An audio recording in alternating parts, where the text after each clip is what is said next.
Welcome, welcome, welcome, everyone. Thank you for joining us this evening as we kick off our virtual HBCU 107 week celebration. Really excited to be bringing you the story of all of our country's HBCUs. It's being brought to you by the 107, an organization established to positively promote the nation's historically Black colleges and universities, with support from Alpha Kappa Alpha Sorority Incorporated, Xi Omega chapter.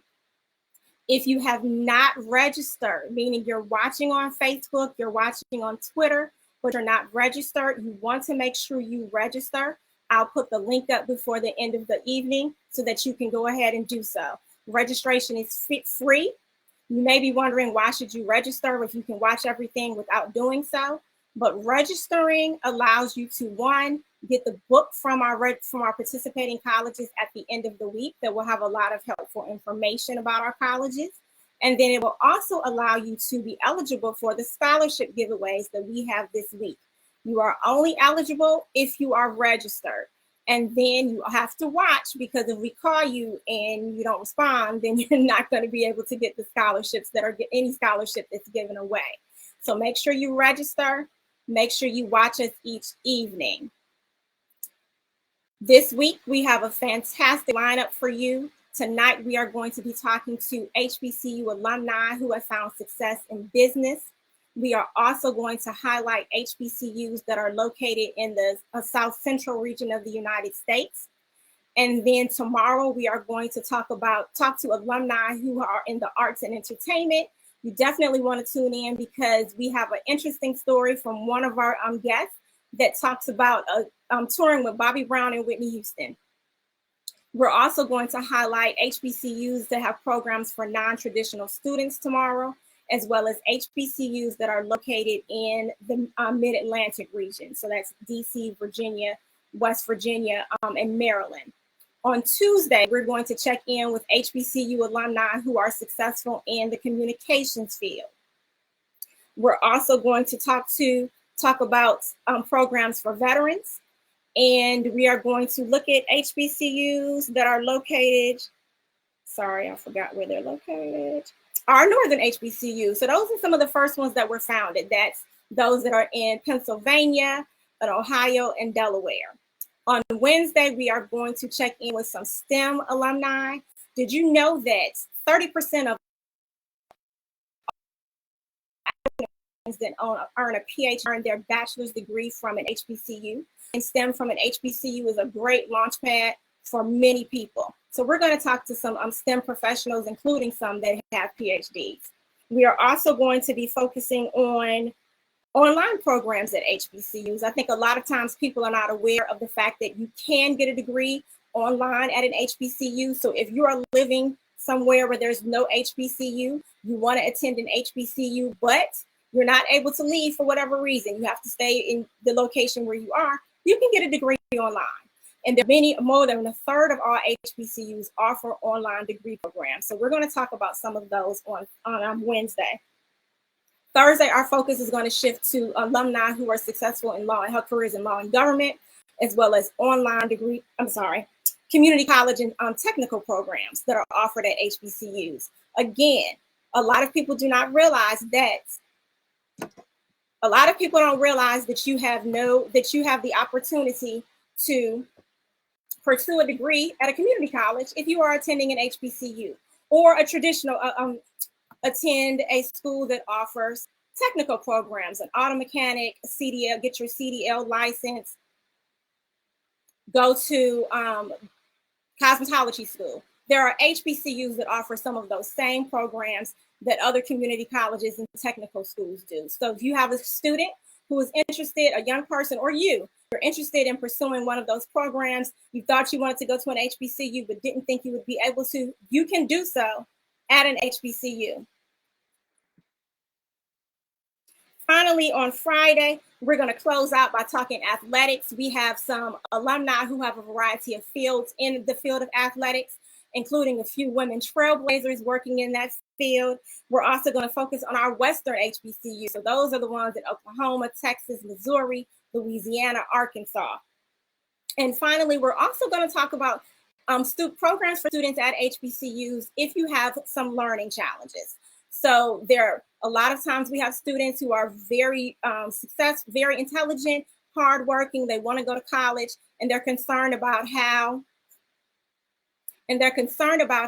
to navigate their college experience. So we're going to talk about that briefly on Friday as well.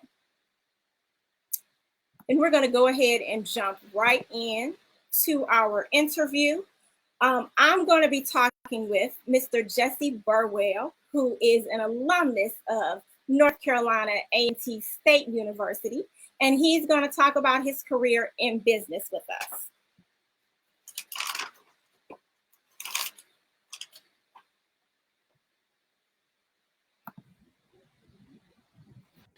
Welcome, Jesse.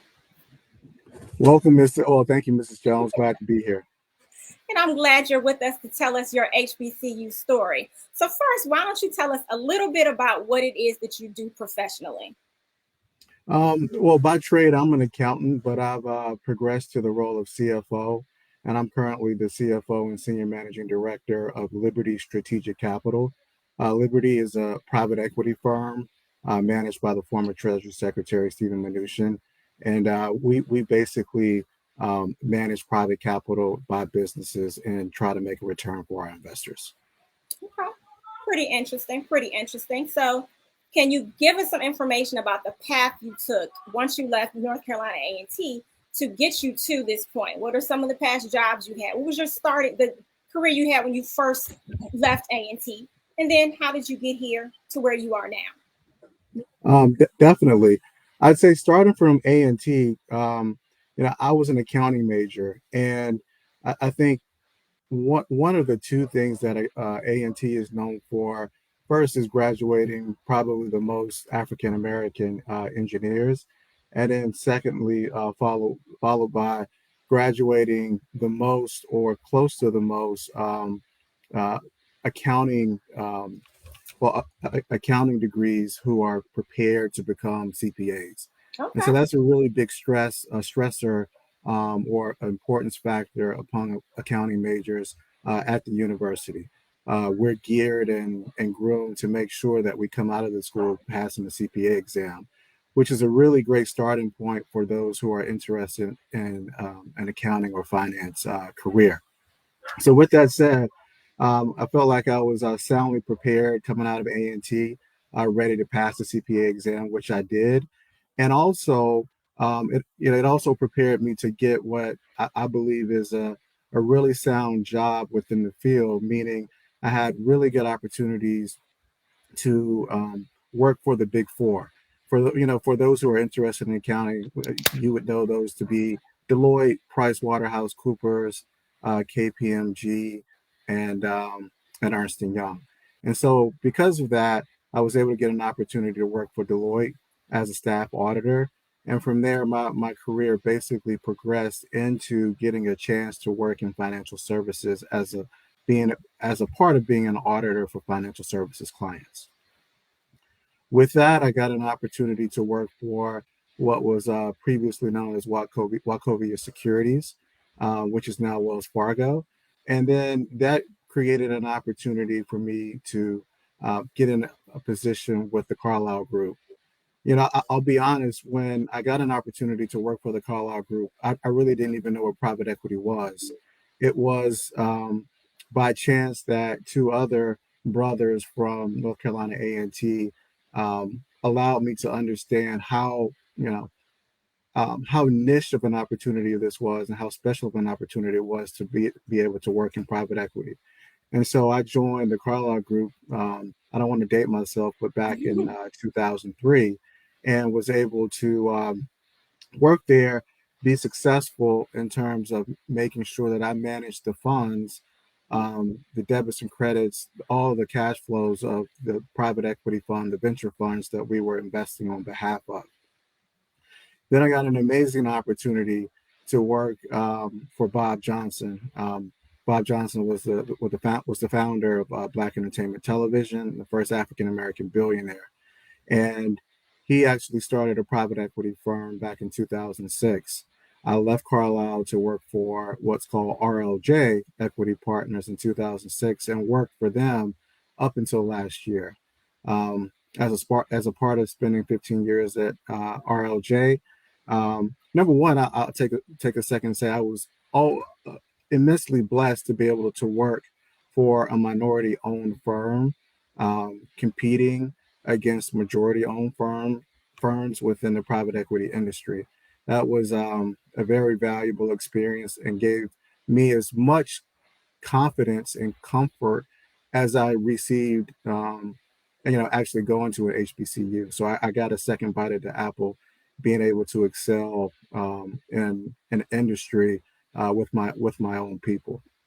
And so, um, not to ramble, but that was a great experience. Learned how to analyze businesses, analyze financial statements, make sure that we are being fiduciary, responsible people in terms of making sure that investors' capital is invested wisely, and basically did that from 2006 until last year. And then last year, I got an opportunity to join Liberty Strategic as a startup, and it's been a great experience so far. Okay. Sounds like you've had quite a journey that A&T clearly prepared you for. So why don't you tell us what's special about North Carolina A&T University? Why is it that so many alumni who graduate from A&T love their experience? What were some of your best experiences there and things that you're always going to be able to carry with you? The greatest thing about A&T is what I'm pretty sure everybody's already heard a million times, and it's Aggie pride. We say it all the time, but we really mean it. It's a sense of family. It's a sense of camaraderie. And it doesn't leave you once you leave the school. It starts from the day that you walk on campus as a freshman, and it never leaves until frankly you leave this earth or you choose not to participate in the Aggie Pride. But I can't think of any reason why anybody would do that. And again, as I mentioned before, there's certain programs that North Carolina A&T excels in. The engineering program, computer science, and then their School of Business and Economics is second to none. And so, I think that, being at A&T number one made me realize who I am, coming from a high school that was where I was a minority. And so it helped me realize who I am and frankly, how capable I was. I think about when major corporations wanted to come and look for internships, or people for internships or for permanent placement. A&T was one of their top choices in terms of recruiting African American talent. And that was whether it didn't matter if it was the big four, like I mentioned previously, or if it was like corporate entities such as General Mills, Caterpillars, and the likes. And so I think that said a lot about the university in terms of when big corporates wanted to go find the best and brightest, the A&T was one of their first choices. Okay. So tell me a couple of your best memories from North Carolina A&T so that people understand, aside that Aggie Pride, what Aggie Pride means outside of the academic side. Obviously, we know a lot of excellent, produce a lot of engineers, strong business individuals in business and other fields. But what is it that those intangible things, the things that you experienced while you were at A&T that just made it so special? Give me one or two.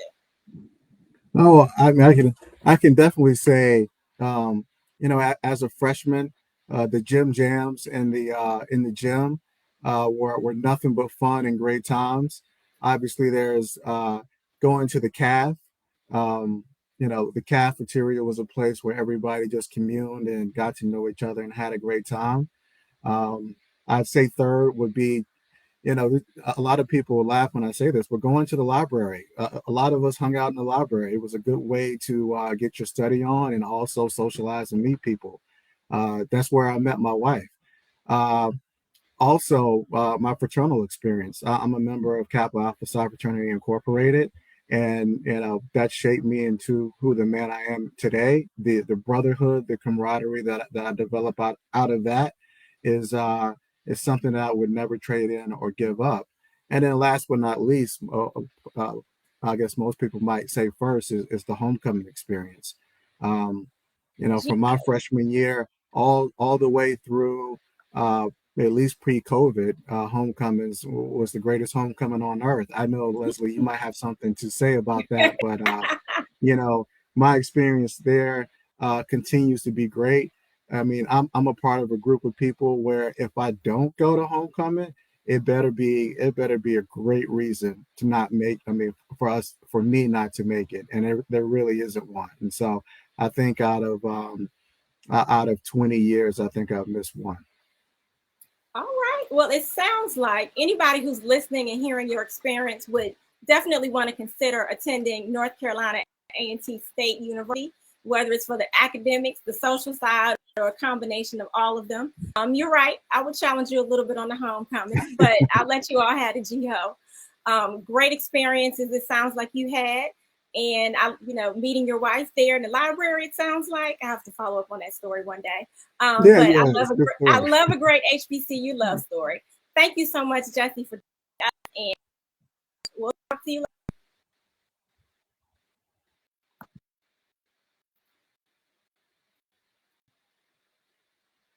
All right. So for those of you who are watching us live, who did not get a chance to register, here's a link for you. Also, if you join the Facebook group to watch and get some more information, Facebook group is HBCU107. You can search for it in Facebook, it will come up. And then, of course, if you want more information, you can always visit our website, www.107hbcu.org, to get a lot of information about HBCUs to help you on your journey.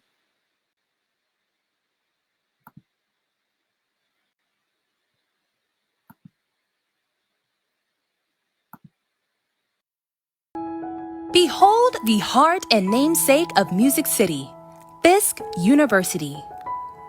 Based in Nashville, Tennessee, Fisk is the oldest institution of higher education in the city and continues to change the world for the better. Fisk students, faculty, staff, and alumni have been instrumental in transforming the world across a variety of fields: business, pre-med, technology, education, the arts, music, and social justice. Each year, Fisk University's outstanding faculty and students continue to uphold the university's national reputation for academic and professional excellence. From leading reviewers to top corporations and graduate schools, everyone can agree that Fisk University cultivates the highest caliber of scholars, executives, and leaders. If you're interested in joining us, be sure to submit your application today and visit fisk.edu. So, what do you have to lose? You only have amazing opportunities to gain.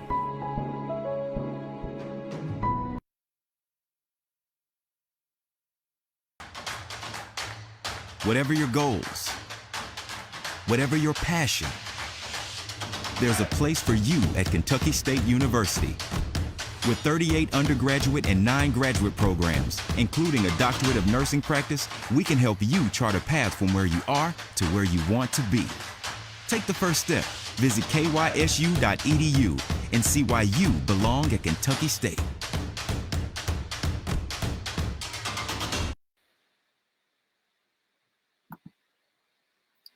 Because we're talking business, we have an HBCU mogul moment.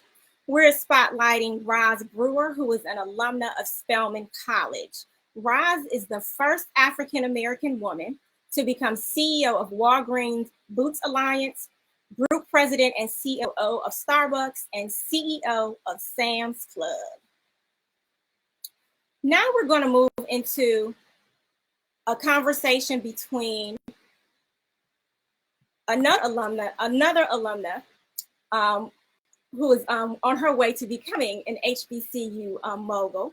Miss Tia Cummings, who is an alumna of Hampton University. She is being interviewed by Lamontria Edwards of Paul Quinn College.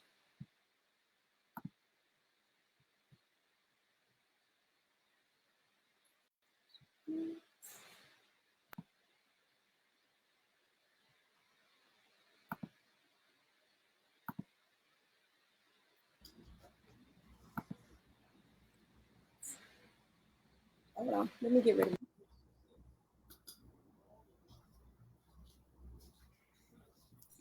Awesome sauce. Hi, Miss Tia. How are you? I'm good. How are you doing?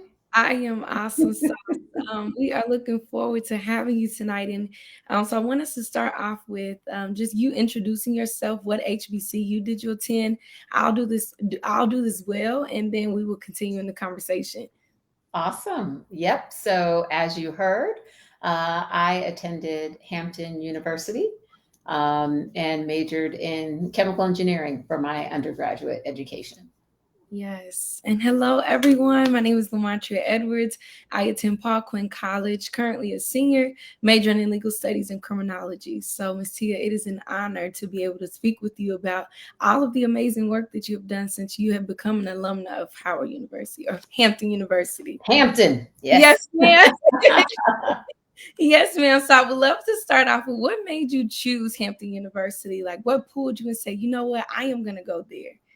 I have to be honest, it was not originally a school that I was considering. I grew up about 20 minutes down the road from Hampton. And so I wasn't looking at Hampton because Hampton was too close to home. And I'd applied to a lot of other schools. I applied to, do not apply to Howard for what it's worth. My father is a Howard alum, and he was like, nope, Howard's in the hood. You're not going there. This is many years ago. So Howard is in a much nicer neighborhood than it was over 20 years ago. And, you know, I went to visit the campus and thought it was beautiful. But what ended up convincing me is they had a really good engineering program. And at the time, you know, my father and I had already kind of talked and knew that I was going to be majoring in chemical engineering. And then they offered me a full scholarship. So that never hurts when you can get a free education. So those two things are what really led to me attending Hampton. Yes, ma'am. No, that is wonderful. And I have a similar story as well. I go to Paul Quinn. I live in Dallas, grew up in Dallas. So I was the same, like, I am not looking forward to going here. But it's just something about those experiences. I love the entrepreneurship program. And so you did point out that you graduated with your chemical engineering degree. But you are now the vice president, or no, the senior vice president for Square. And so how did you transition from having an engineering degree to now being the senior president? Yeah, so I learned earlier than expected that engineering was not going to be my path. So I originally was planning to get a PhD, like my father. And I spent a summer after my sophomore year doing research at North Carolina State University. And I hated every moment of it. And so I realized doing research was not going to work out, which means I couldn't get a PhD, because that's primarily what it is. You do a lot of research. So then the summer after my junior year, I had an internship at Procter & Gamble. And I was working on Pampers, diapers, in new product development, and was basically designing new diaper prototypes. But it was that summer at Procter & Gamble where I got exposed to marketing. I'd never heard of marketing. I had no clue what marketing was. But Procter & Gamble is arguably the best marketing company in the world, with some of the biggest brands in the world. And I said, this marketing thing is interesting. I think I might want to do that more than research and development. And so I knew then I was going to have to go back to school to get another degree to be able to transition. So I went to get my MBA, my Master's of Business Administration, from Purdue University, so that I could move into a marketing career. And that's what I did. Yes, ma'am. And how did your HBCU experience develop you to become the mogul that you are today?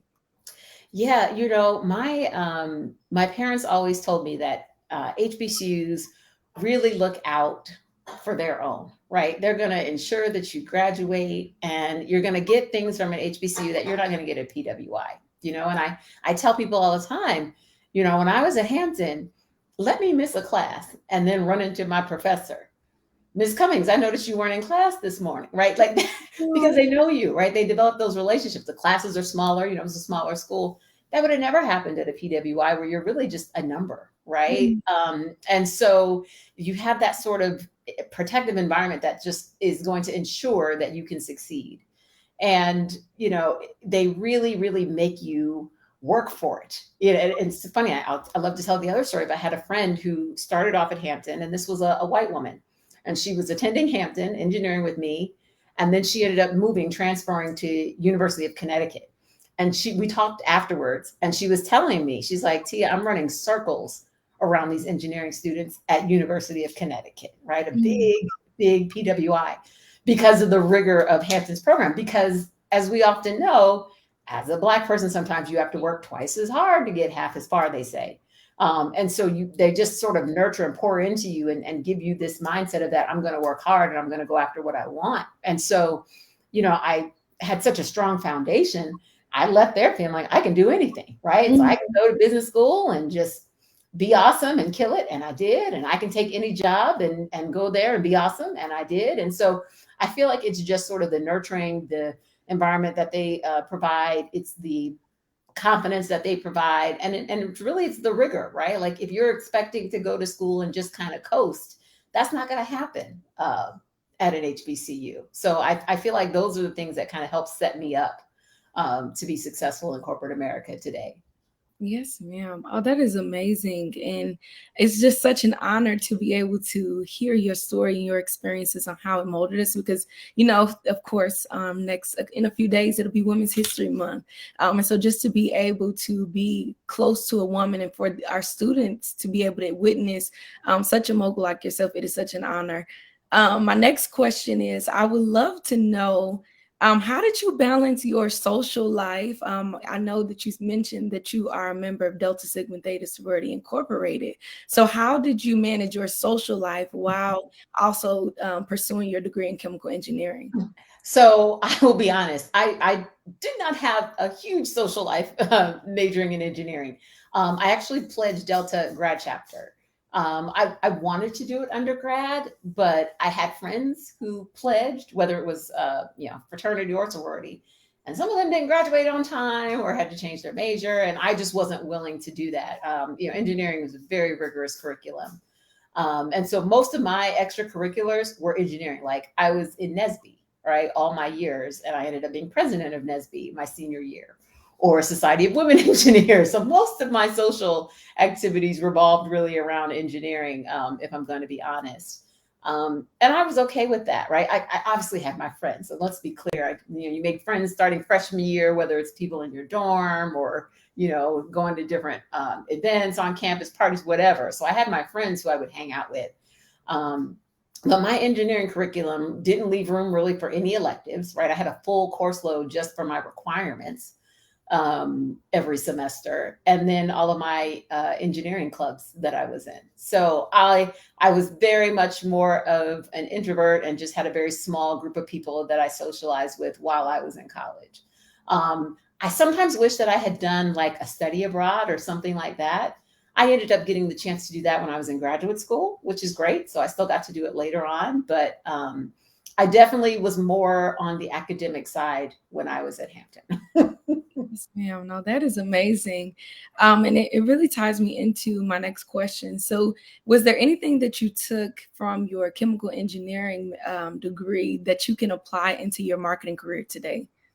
Absolutely. I think people sometimes believe that marketing is all fluff and soft skills, and it's really not. It is very data driven.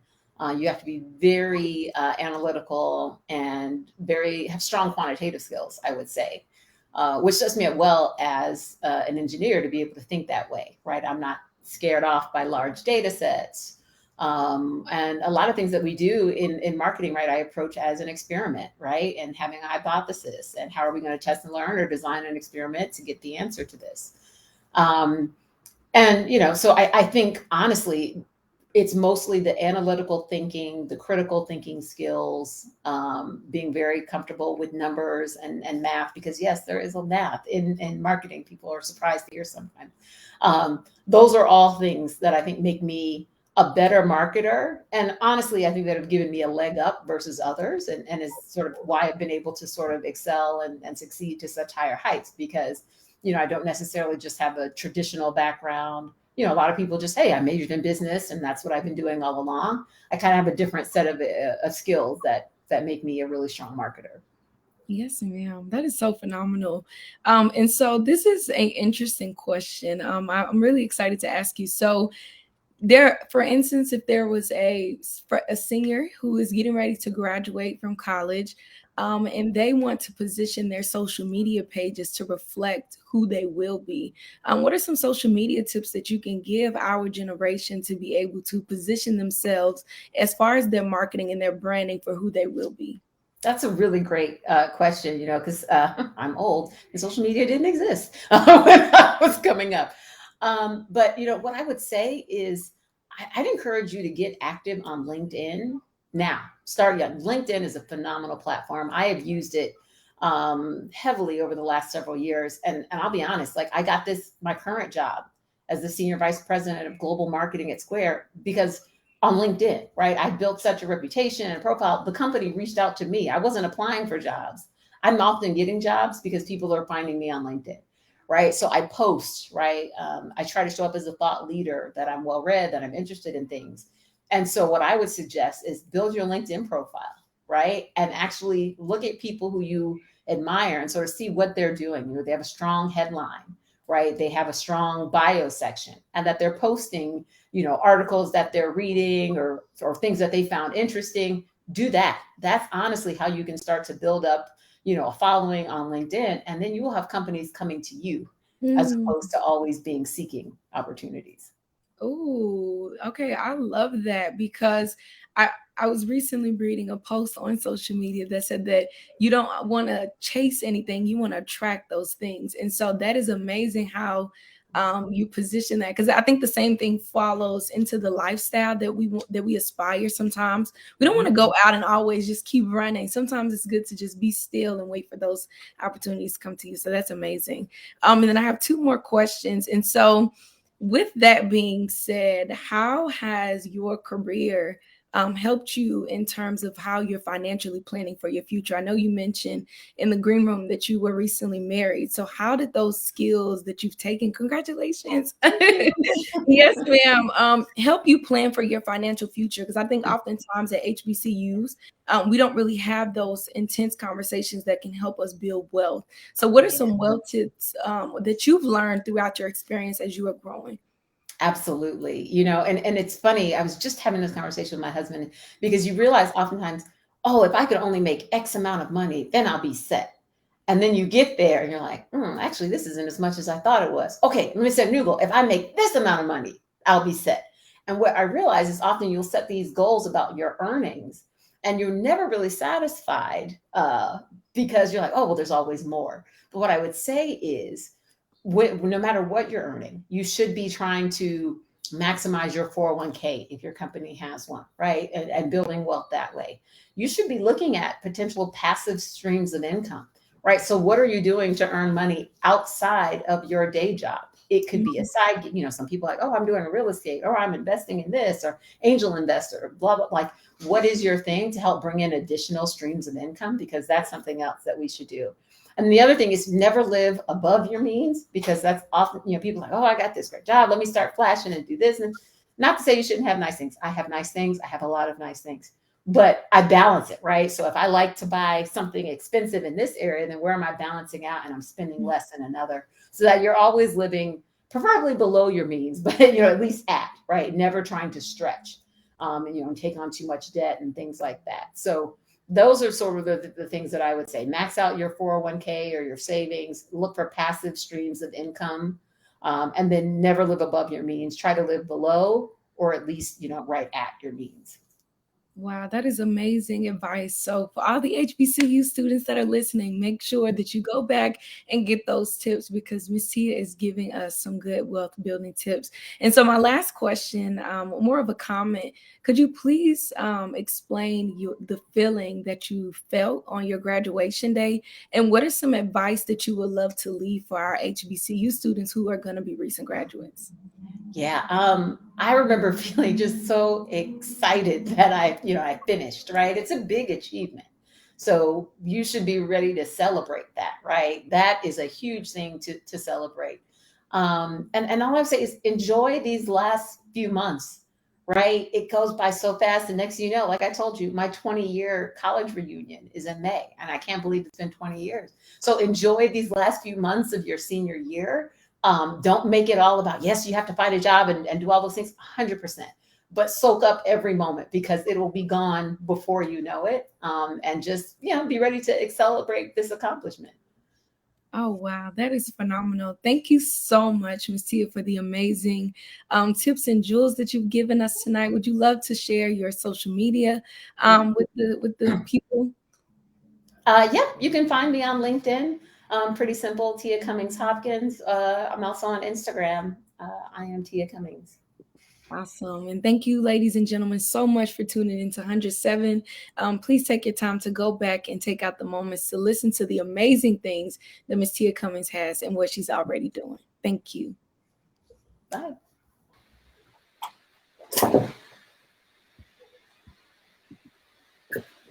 Thank you so much, Lamantria and Tia.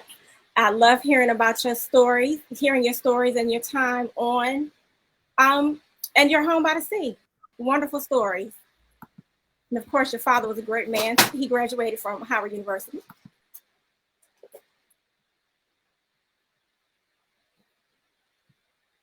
So we're going to have another interview in a moment, but first we're going to do a HBCU Mogul Spotlight. Reginald Lewis is an alumnus of Virginia State, was an alumnus of Virginia State University. He has a distinction of being the first African-American to build a billion-dollar company, TLC Beatrice International.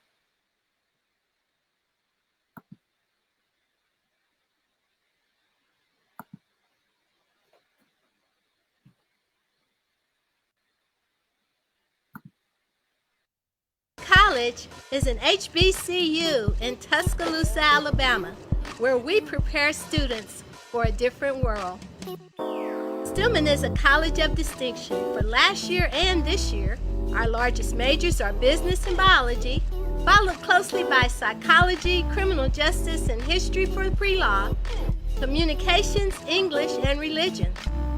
Our newest degree programs are in the Department of Computational Sciences, which covers cybersecurity, data analytics, and math. The Biomedical Academy prepares students for competitive entry into health professions and graduate programs. Our small class sizes, nurturing faculty, and friendly environment let you know that Black Lives Matter at Stillman College each and every day. Applications are free. Sign up at discover.stillman.edu. Complete the contact card and apply today. Stillman College, where we prepare students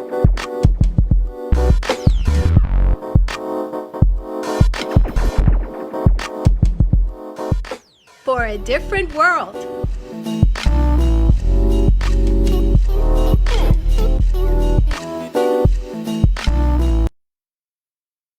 This is Oakwood University, a place where we put God first.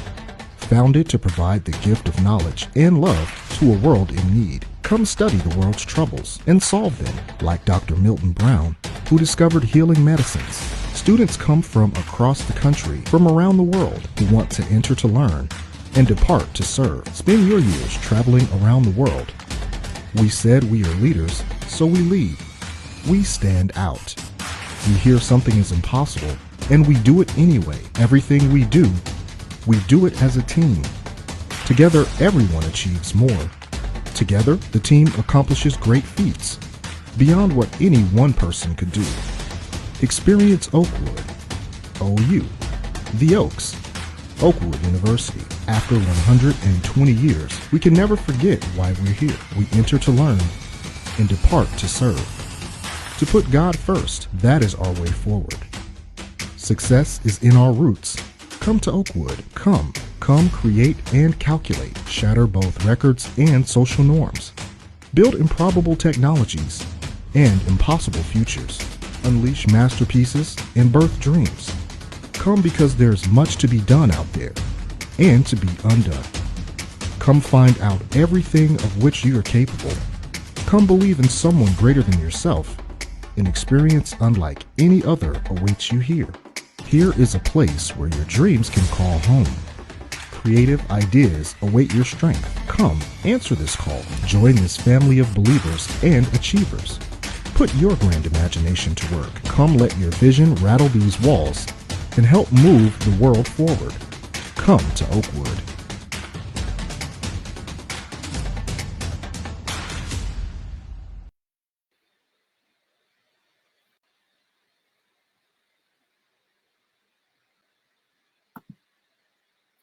So next up, we are going to hear from Lane College alumna Kinna Thomas.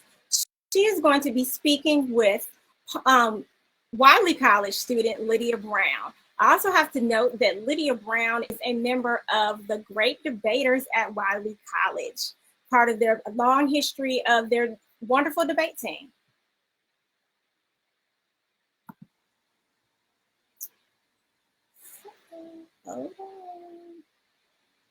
Hi, Kinna, how are you? I'm doing great. Thank you for asking. Okay, here's Lydia, but Lydia's camera, there we go. Okay, your camera wasn't on at first. All right, so now I'm gonna go ahead and disappear.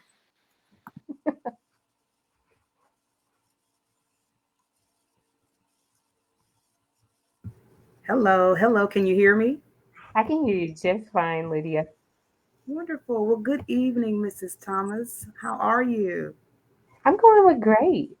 I'm doing amazing, feeling good, excited to be here, excited to chat specifically with you today. Yes, ma'am. I am on and excited for this opportunity to speak with you. I'm just going to go ahead and just give a little small introduction, just kind of a little brief to tell people who you are and the amazing contributions that you are making in the industry. All right, so I have the pleasure today of speaking with Mrs. Kinna Thomas. She is a large major retailer executive. She is a graduate of Lane College of Jackson, Tennessee, where she obtained her Bachelor of Science degree in 2000. Mrs. Thomas is most known for her integral role in creating the Patti LaBelle sweet potato pie project that changed the grocery industry in many ways and made it more accessible for Black people. So we welcome you. We join you. I'm going to give you a hand clap. Welcome to this platform. Now, we know that our time is of the essence, so let's just hop right into the questions. Let's take a trip down memory lane, if you would, and tell us about your HBCU experience at Lane College. Absolutely. So, as you mentioned, I had the pleasure of attending Lane College in Jackson, Tennessee. So, it's a small private HBCU, but there was so much pride in knowing everybody on campus and fostering relationships that really felt like family. The way that I even got into the college really felt like, an out of body experience where someone was just looking out for me. And that continued through my entire matriculation. So I attended from 96 to 2000. And like you mentioned earlier, I had my degree is a Bachelor of Science in Business. So I was afforded a lot of opportunities and to intern and scholarships there through the UNCF. So that helped me gain some professional experiences with some big companies.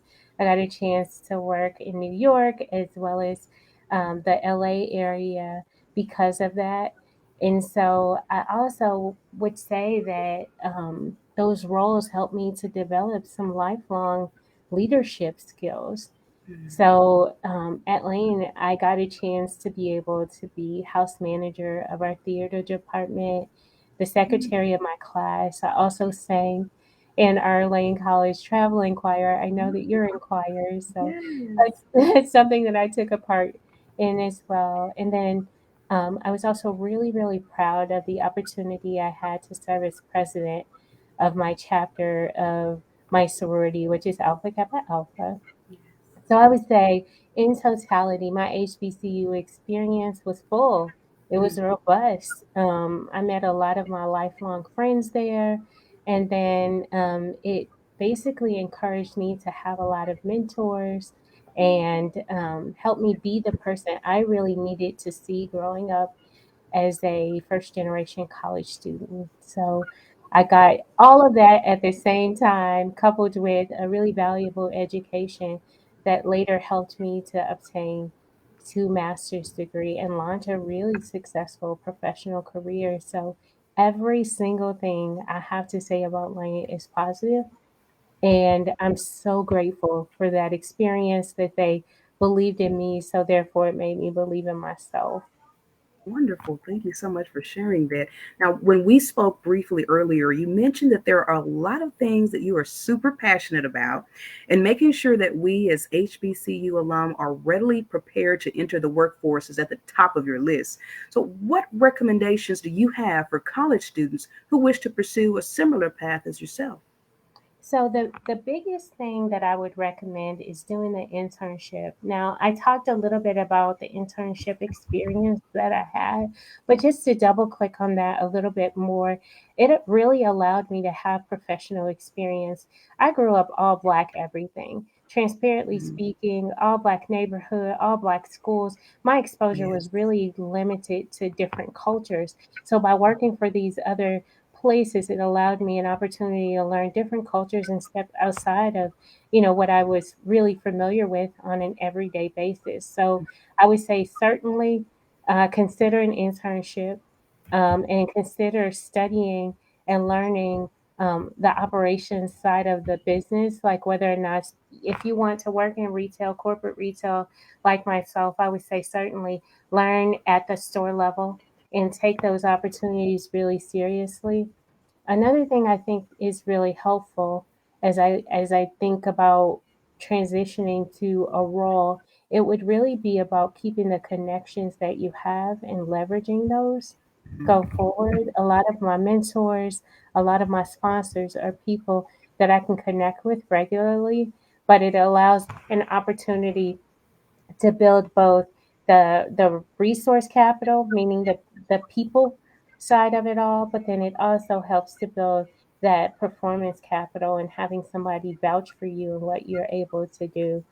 Um, I I have to tell you this though too, just to make sure I'm answering that question with completion, is just really believing in yourself and Yeah. knowing that you're worthy of a role and you're well studied enough to be able to execute on that particular role. So I'm sure you've heard of imposter syndrome. A lot of people, Yes. specifically Black people, get that because of our limited exposure in certain areas. I went through that personally myself.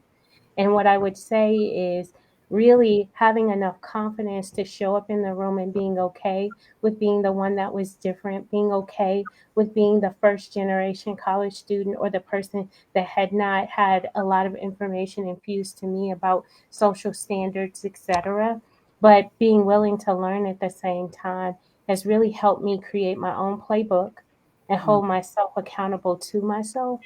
And so I think what really, really helps in this situation is making sure that the impact that I want to have on the community is what I hold myself a standard to. So those are the things that I would recommend, is just definitely knowing that you're worthy of the role and getting behind it, having some sort of internship and leveraging any resources you can by way of people.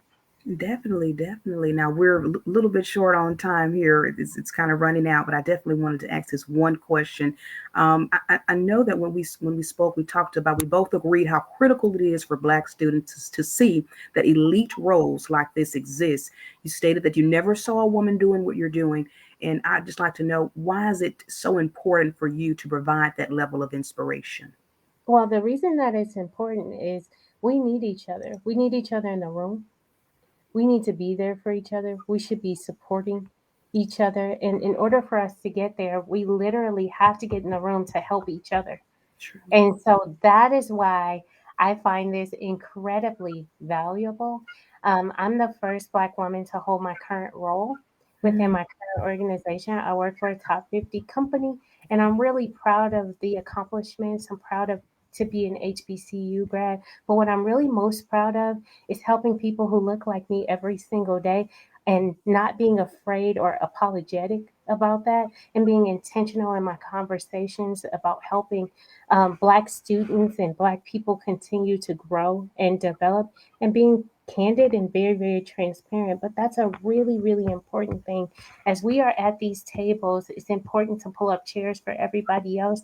There's room for everybody to eat. You don't have to be the elite only one. I do not want to be the only one in the room. Yeah. So that, I hope that answers your question. Yes, it definitely does. I really appreciate it. All right, I believe this is all the time we have. But before we let you go, I definitely want to thank you for your time, your contributions, for being such a great role model for others to follow. And I hope that anyone is watching this, that this is made available so that students can utilize these gems that you've shared with us on this evening. It's been so informative and inspirational for me. Can you tell us where we can find you on social media? Are you on LinkedIn and such? Absolutely. On LinkedIn, I can be found at Kinna Thomas. It's just Kinna Thomas. And then also on Instagram, I can be found on The Real Kinna, TheRealKinna. Awesome. Once again, thank you so much for this opportunity. This has really been such a delight for me. It's really one of the highlights of my evening. Absolutely. Thank you so very much. Have a great rest of the evening, everyone. You do the same. You do the same. Be blessed now. Thank you so much for sharing that story. Kinna, you really gave us some positive words, great advice for people who want to follow in your footsteps. Things that I'm actually going to take with me as well on my journey. Thank you so much for your time. And again, Lydia, obviously, excellent job. You all get to check her out. You can find videos of her doing her thing as a great debater with Wiley College. So we'll talk to you later. And Kinna, I'll be checking in with you soon. Thank you. Thank you. Thanks.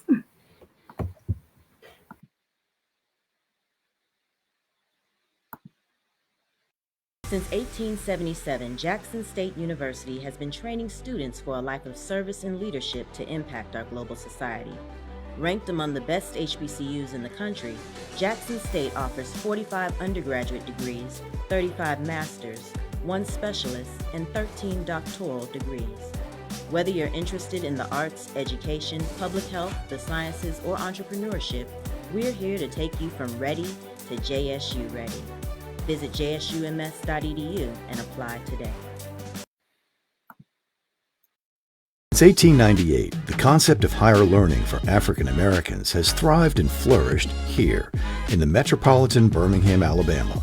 Miles College is a senior private liberal arts historically Black college with roots in the Christian Methodist Episcopal Church that motivates and prepares students to seek knowledge which leads to intellectual and civic empowerment.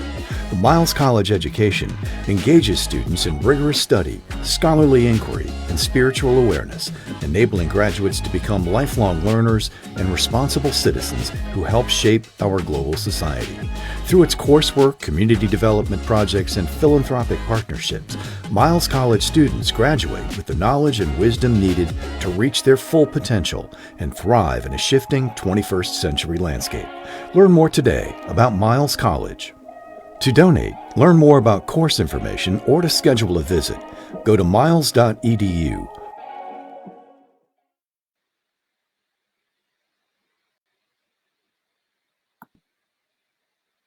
We have another HBCU mogul moment. Today, this time it is someone that everybody knows, of course, Oprah Winfrey, Tennessee State University alumna. Oprah Winfrey has the distinct honor of being the first African-American multi-billionaire. She's not the first billionaire, but the first multi-billionaire. She got her start in media as a student working at a TV station in Nashville, Tennessee. And then that led her on to becoming what we know as O today.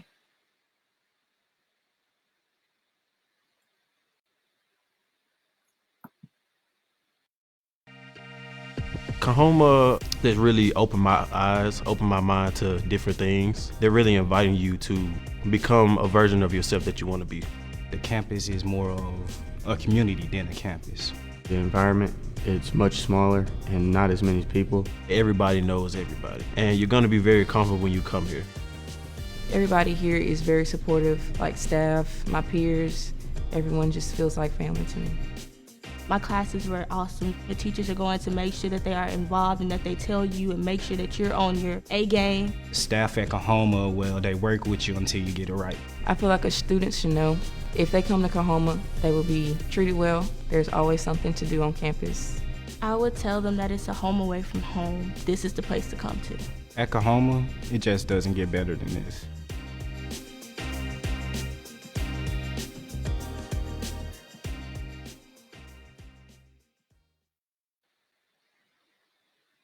Since we're talking about business today, I want to spotlight some HBCU MBA programs. These are HBCUs that offer a graduate program in business administration. So those of you who are interested in pursuing an MBA, know that you have options at an HBCU. There are lots of colleges that offer MBA programs, but you can certainly pursue yours at an HBCU. The ones that have the little asterisks beside them mean that they are online programs. As you can see, there are quite a few online MBA options available to you if that's the route that you want to take.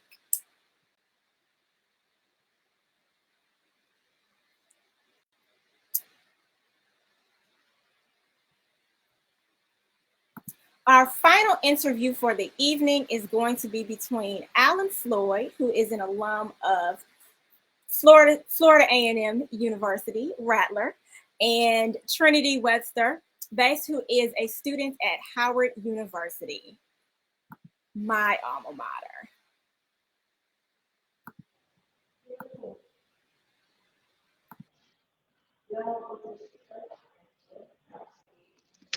Hello, Mr. Floyd. Welcome.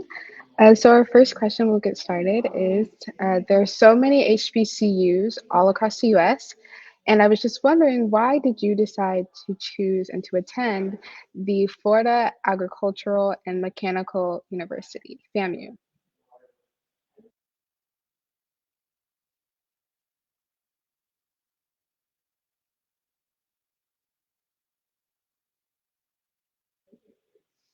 I think you may be muted.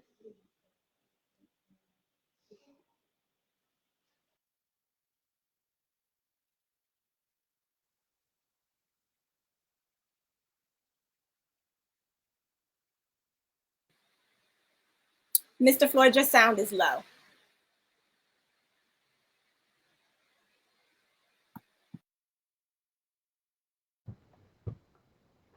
You hear me now? Yes, we can hear you. Okay, cool. You hear me good? Yes, you're all good.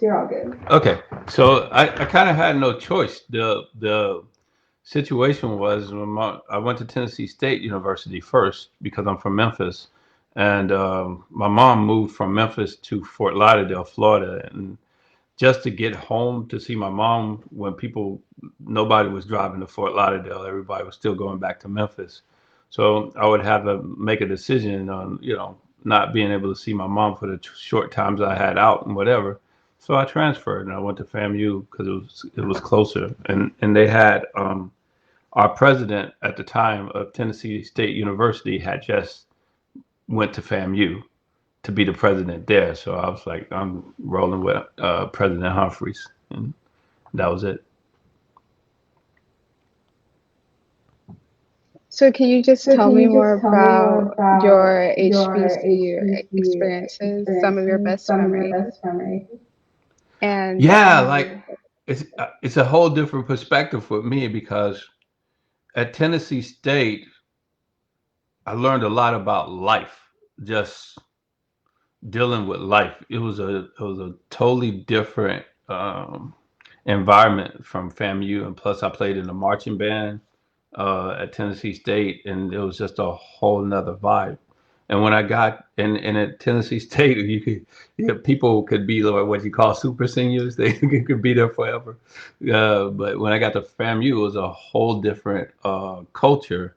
Like listen, you got one semester to mess up at FAM, and you're out. So I had to adapt to that culture really quick, which was really good because it just helped me to focus more while I was in school. And would you say your experiences at TSU and FAMU helped you in your career as the head of global tour operations for Beyonce and as a business owner and producer of Mad Soul Music? Yeah, I think the experience at any HBCU will help anybody. For me specifically, it in going to two schools, it connected me to a lot of people who are now professional African Americans around everywhere. So even in my job, I know people from both the schools I went to that are in different cities doing different things. So when we travel, if I connect with them, and if we need something or they need something, I was able to connect with people that I already knew from school, right?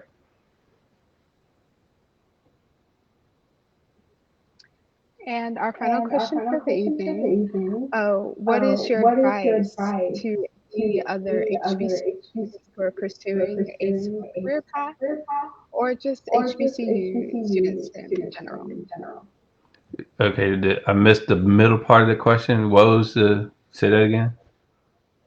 Your advice for HBCU students who are pursuing a similar career. Yeah, listen, I didn't start out when I left FAMU, it was the height of what we call Reaganomics. So nobody was getting hired nowhere. I literally walked into a record label down in South Florida and told them that they were going to hire me. And the dude looked at me like I was crazy, and I just stayed there until he finally, hired me to wrap CDs, like to put plastic wrap around it. Like I got out of college and I'm wrapping CDs. And people were like, "Really, bro?" I was like, "Well, there's other people not getting any jobs, so let me do that." And 2 weeks after that, I became VP of the label because I knew if I could get in the door, I could win. So what HBCUs taught me was being diligent about going after what I wanted. So when we talk, there's no specific career path for what I did because my story is longer than this time that we got.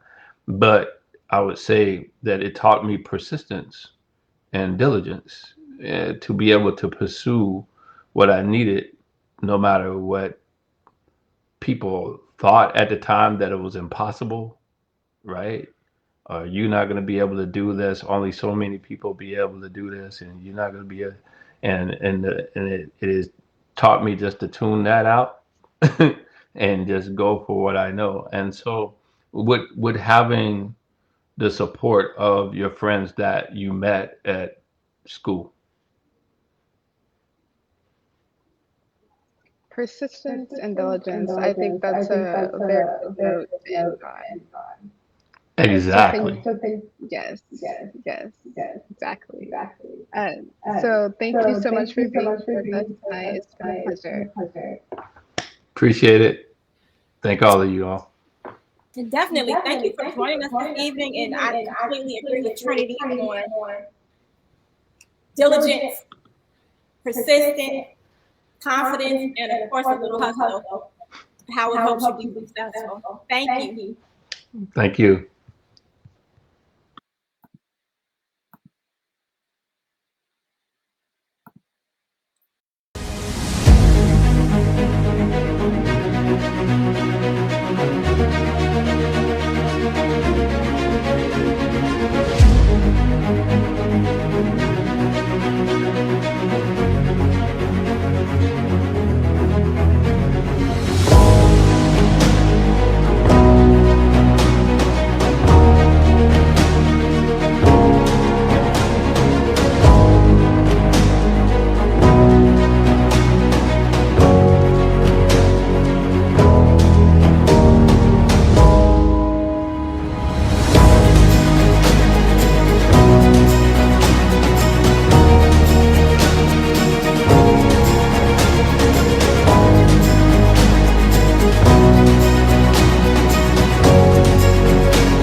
Greetings and welcome to the Alabama State University. I'm Dr. Quentin T. Ross Jr., and it is my honor to serve as the 15th president of this great institution. As a proud graduate of this institution, I know firsthand the nurturing educational environment that this university has provided for thousands of students like me.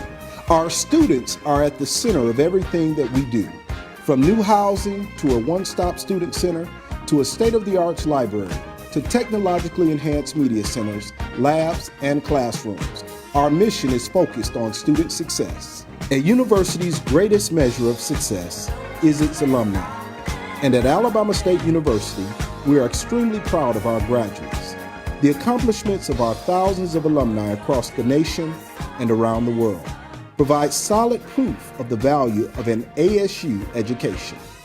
What a great time to be a Hornet. ASU 150 years forward, the time is now.